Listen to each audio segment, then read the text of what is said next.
చాలామంది కెరియర్‌లో సెటిల్ అయిపోయి, జాబ్ కొన్నాళ్ళు చేసిన తర్వాత, ఒక 10, 15 ఇయర్స్ తర్వాత బోరొచ్చేస్తుంది. అలాంటి వాళ్ళు ఆ టైంలో ఏదైనా బిజినెస్ స్టార్ట్ చేయాలి. ఓన్ ఇన్‌కమ్ సోర్స్ ఒకటి క్రియేట్ చేసుకోవాలి అనుకుంటారు. అలాగే విమెన్ చేస్తూ మ్యారేజ్ అయిన తర్వాత, పిల్లలు పుట్టిన తర్వాత వాళ్ళ కోసము కెరియర్‌ని బ్రేక్ చేసేసుకొని, అలా ఇక ఆ రెస్పాన్సిబిలిటీస్‌లో పడిపోయి, ఎప్పుడో మళ్ళీ ఒక 10, 15 ఇయర్స్ తర్వాత మళ్ళా రియలైజ్ అయిపోయి బిజినెస్ స్టార్ట్ చేయాలి. ఏదో ఒకటి చేయాలి. ఇన్‌కమ్ సంపాదించాలి అనుకుంటారనమాట. సో, ఇలాంటి వాళ్ళు బిజినెస్ స్టార్ట్ చేయాలి అంటే వేటి మీద క్లారిటీ ఉండాలి? అలాగే ఏ క్వాలిటీస్ ఉండాలి? అనేవి ఈరోజు ఈ వీడియోలో షేర్ చేసుకుంటాను. జనరల్‌గా ఒక ఎంప్లాయీ ఒక 15 ఇయర్స్ జాబ్ చేసిన తర్వాత, ఇక జాబ్ వద్దు, ఏదైనా ఓన్‌గా ఇన్‌కమ్ సంపాదించుకోవాలి, ఫ్యామిలీని రన్ చేయాలి అంటే, ఒక ఎంటర్‌ప్రెన్యూర్‌గా మారాలి అని అనుకుంటారో, అది ఆలోచన కరెక్టే. కానీ, ఆ ఆలోచన వెనక ఉన్న రీజన్ ఏంటి అనేది మాత్రమే ఇంపార్టెంట్. ఓకే. సో, కొంతమంది ఈ ఎంప్లాయీ అంటే ఒకరి కింద పని చేయటము, ఒకరికి ఆన్సర్ చేయటం నాకిష్టం లేదు. సో, నేనేదైనా ఓన్‌గా బిజినెస్ స్టార్ట్ చేసుకొని, నా ఇన్‌కమ్ నేనే సంపాదించుకుంటాను అనుకుంటారు. కొంతమందేమో ఆల్రెడీ ఇన్ని ఇయర్స్ జాబ్ చేశాం కదా! కొంచెం ఫ్రీగా ఉండాలి. ఏదైనా నాకు ఈ జాబ్‌లో ఈ స్కిల్స్ వచ్చాయి. ఆ స్కిల్స్‌ని నేనేదైనా క్యాష్ చేసుకోవాలి అనే ఇంటెన్షన్‌తో కూడా ఉంటారనమాట. సో, ఇక్కడ ఈ రీజన్ ఎందుకు ఇంపార్టెంటు అంటే, ఇప్పుడు అనుకుంటారు చూడండి, ఒకరి కింద నేను పని చేయను. ఒకరికి నేను ఆన్సర్ చేయను. నా ఓన్ బిజినెస్ ఏదో నేను చేసుకుంటే నేనెవరికీ ఆన్సర్ చేయాల్సిన పని లేదు అని అనుకుంటారు కదా!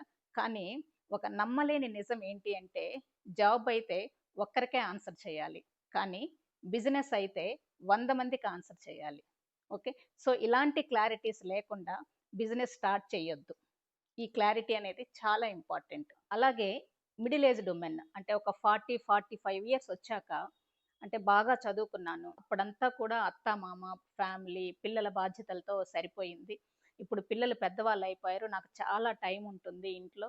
సో, నేను ఆ టైంలో ఏదో ఒకటి చెయ్యాలి అని అనుకుంటారనమాట. ఓకే. అది కరెక్టే. అదేదో సినిమాలో చెప్తారు చూడండి. వైఫ్ నేను జాబ్ చేస్తానండి అని అడిగినప్పుడు, భర్త ఎందుకు అని అంటాడనమాట. అప్పుడు చెప్తుంది భార్య, నా జీవితమంతా పాలవాడి లెక్కల కోసం, కిరాణా లెక్కల కోసం, ఈ కూరగాయల బేరానికి, వీటికి ఉపయోగపడితే నా టాలెంట్‌ని ఎప్పుడు చూపించుకోవాలి, ఎక్కడ చూపించుకోవాలి అని అడుగుతుందనమాట. Such a beautiful thing. Okay. So, ఏంటంటే అక్కడ పర్పస్ చాలా క్లారిటీగా ఉంది. ఎందుకు జాబ్ చేయాలి అనేది. ఓకే. అలాగే ఈ మిడిల్ ఏజ్డ్ వుమెన్ కూడా ఒక 40, 45 ఇయర్స్ వచ్చినప్పుడు, అంటే వాళ్ళ 20, 25 ఏళ్ల సంసార బాధ్యతల్లో తెలియకుండానే కొన్ని స్కిల్స్ డెవలప్ అయ్యుంటాయి. కొన్ని ప్యాషన్స్ క్రియేట్ అయ్యుంటాయన్నమాట. అంటే ఇప్పుడు ఆ ప్యాషన్‌ని నేను ఆహ్, ఇన్‌కమ్ సోర్స్‌గా క్రియేట్ చేసుకోవాలి అని అనుకుంటారనమాట. సో, అది అనుకునే ముందు ఆ ఆలోచన కరెక్టే. కానీ ఆ ఇన్‌కమ్ సోర్స్ క్రియేట్ చేసుకోవటం, ఒక డబ్బు సంపాదించాలనుకోవటము కరెక్టే. కానీ దాని వెనక రీజన్ కూడా అంటే కొంతమంది కుకింగ్ బాగా వస్తుంది. ఇన్నేళ్ల ఈ సంసార బాధ్యతల వల్ల ఆ స్కిల్స్ ఎలా అంటే, కొంతమందికి బాగా కుకింగ్ వస్తుంది. నేను వంట బాగా చేయగలను అంటారు. కొంతమందేమో నాకు మ్యారేజెస్‌లో నన్నే పిలుస్తారు. నేను బాగా హెల్ప్ చేస్తాను అనుకుంటారు. కొంతమంది నేను బాగా ముగ్గులు వేయగలను, బాగా పెయింటింగ్ వేయగలను. ఎవరైనా ఏదైనా కష్టమొస్తే నాతోనే చెప్పుకుంటారు. ఇలా ఎవరి టాలెంట్స్ వాళ్ళకుంటాయన్నమాట. ఓకే. సో, ఇక్కడ ఆ టాలెంట్‌ని ఇప్పుడు టైం ఉంది కదా! ఆ టాలెంట్‌ని నేను యూజ్ చేయాలి అని అనుకోవటంలో తప్పు లేదు. కానీ ఇప్పుడు సొసైటీ ఎలా ఉంది అంటే, వాల్యూ ఈజ్ కమర్షియల్. ప్రొఫెషనల్ సక్సెస్‌కి ఇస్తున్న వాల్యూ ఫ్యాషన్‌కి ఇవ్వరనమాట. ఎవరైనా ఒక మంచి పెయింటింగ్స్ వేస్తారు. బాగా వేస్తారు. మంచి స్కిల్ ఉన్నవాళ్ళు. అలా వేసినప్పుడు మనమే అంటూ ఉంటాము. ఇన్ని పెయింటింగ్స్ ఏస్తూ ఉంటుంది. ఏదైనా ఒక రూపాయైనా సంపాదిస్తుందా అని. అంటే అక్కడ వాల్యూ అనేది కమర్షియల్. ఒక్క బ్రాండ్ క్రియేట్ అయ్యే వరకు వాల్యూ ఇవ్వరు. ఒక్కసారి బ్రాండ్ క్రియేట్ అయితేనే వాల్యూ ఇస్తారనమాట. ఓకే.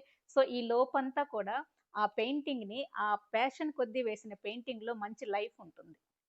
అదే పెయింటింగ్ అమ్మటానికి వేస్తే ఎంత టైం ఖర్చవుతుంది? ఎంత డబ్బు ఖర్చవుతుంది? సో, ఇట్లాంటి ఫేజ్‌లోనే మన ఎంకరేజ్‌మెంట్ మనం ఇవ్వగలిగితే, మన చుట్టూ ఉన్న వాళ్ళల్లో అంటే ఆ ప్యాషన్‌ని పిక్చర్‌లోకి తీసుకొస్తున్నప్పుడు మనం ఎంకరేజ్ చేయగలిగితే అది హెల్ప్‌ఫుల్ అనమాట. ఇప్పుడు చూడండి, మనం ఒక రూ. 1000 పెట్టి మాల్‌లో కొంటాం కానీ, అదే పీస్ ఒక 500కి ఆ ప్యాషన్ కొద్దీ వాళ్ళు చేస్తే ఆ పీస్ మనం తీసుకోము, ప్రిఫర్ చేయము. అంటే అలా ఉంది మన సొసైటీలో. సో, అందుకనే ప్యాషన్‌ని ప్రొఫెషన్‌గా మార్చుకోవాలి అనుకున్నప్పుడు, దాని వెనక రీజన్ అనేది స్ట్రాంగ్‌గా ఉండాలి. అంటే ఆ ప్యాషన్‌ని మీరు ప్రొఫెషన్‌గా మార్చుకోవాలనుకుంటుంది కేవలం మీకు గుర్తింపు కోసమా? లేదా నలుగురికి హెల్ప్ చేయాలనుకుంటున్నారా? లేదా సమాజానికి ఉపయోగపడాలనుకుంటున్నారా? ఏంటి దాని వెనక రీజన్? ఆ క్లారిటీ, ఆ పర్పస్ గనక ఉంటే డెఫినిట్‌గా నెక్స్ట్ స్టెప్ చాలా కాన్ఫిడెంట్‌గా, చాలా మంచిగా వేసుకోవచ్చనమాట. సో, ఇప్పటి వరకు క్లారిటీస్ చూసాం కదా! ఏంటి పర్పస్? ఒక ఎంప్లాయీ లేదా ఒక హోమ్ మేకర్ ఎంటర్‌ప్రెన్యూర్ అవ్వాలి అనుకుంటే ఎలాంటి క్లారిటీస్ ఉండాలి అనేది చూసాం కదా!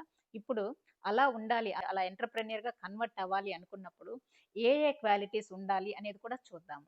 అందులో ఫస్ట్ నేను చెప్పేది మొబిలిటీ ఉండాలి. అంటే డ్రైవింగ్ వచ్చుండాలనమాట. ఇప్పుడు మనం ఎప్పుడైనా ఏ టైంలోనైనా బయటికి వెళ్ళాలి ఆ పని మీద అనుకున్నప్పుడు 9 తర్వాత ఆటోస్ ఉండవు. 10 తర్వాత ర్యాపిడో ఉండదు. లేదా 11 తర్వాత మెట్రో ఉండదు. ఇలా మనకు మనమే బంధనాలు వేసుకుంటూ కూర్చుంటే పనులు పోస్ట్‌పోన్ అయిపోతూ ఉంటాయన్నమాట. అంటే we cannot move on our own speed. So, అందుకనే 18 ఇయర్స్ వచ్చినప్పటి నుంచి ఆడపిల్లలైనా సరే డ్రైవింగ్ నేర్చుకొనుండాలి. డ్రైవింగ్ లైసెన్స్ కూడా తెచ్చుకోవాలన్నమాట. ఓకే. సో, ఇలా ఉన్నప్పుడు వేరే వాళ్ళ మీద మనకి డిపెండెన్సీ ఉండదు. అలాగే సెకండ్ క్వాలిటీ ఏంటంటే, మీ డైలీ రొటీన్ మీ కంట్రోల్‌లో ఉండాలి. అంటే దినచర్య మీద పటుత్వం ఉండాలి. ఎప్పుడైనా మీ వర్క్‌కి రిలేటెడ్‌గా ఏదైనా ఒక పని వచ్చినప్పుడు, అరే! ఈరోజు నాకు దీనికి టైం లేదు. నేను షెడ్యూల్ చేసుకోలేకపోయాను. నేను ప్లాన్ చేసుకోలేకపోయాను అనేది ఉండకూడదనమాట. మీ షెడ్యూలింగ్, మీ ప్లానింగ్ అంతా కూడా మీ చేతిలోనే ఉండాలి. ఇది చాలా ఇంపార్టెంట్. అంటే ఇది టైమ్ మేనేజ్‌మెంట్ అనమాట. అలాగే దీని తర్వాత పేషెన్స్. పేషెన్స్ అనేది అసలు చాలా, చాలా, చాలా అవసరం. ఎందుకంటే, ఇప్పుడు మనం ఒక కస్టమర్‌గా ఏదైనా ఒక చిన్న ఫుట్‌వేర్ షాప్‌కెళ్ళాము. మనకు నచ్చిన మోడల్ వచ్చేదాకా మనం తీపిస్తూనే ఉంటాం. అవన్నీ అక్కడ పెట్టేస్తూ ఉంటాం. అంటే అక్కడ ఎలాంటిదైనా యాక్సెప్ట్ చేసేసి, ఎలాంటి దాన్నైనా రిసీవ్ చేసుకునే కెపాసిటీ ఉండాలి. ఓపికగా. వచ్చిన వాళ్ళని పొలైట్‌గా పలకరించగలగాలి. ఇలాంటివన్నీ చేయాలి అంటే పేషెన్స్ అనేది చాలా ఇంపార్టెంట్ ఒక బిజినెస్ స్టార్ట్ చేయాలి అంటే. ఇంకొక క్వాలిటీ ఏంటంటే టెక్నాలజీ అప్డేషన్. ఈ టెక్నాలజీ అప్డేషన్ లేకుండా ఈ రోజుల్లో బిజినెస్ అనేది కష్టం. ఎందుకంటారా? మీరు చేసిన మీ బిజినెస్ అంటే మీ ప్రొడక్ట్ కానీ, లేదా మీ సర్వీసెస్ కానీ బయట ప్రపంచానికి తెలియాలి అంటే డిజిటల్ మార్కెటింగ్ చాలా అవసరం.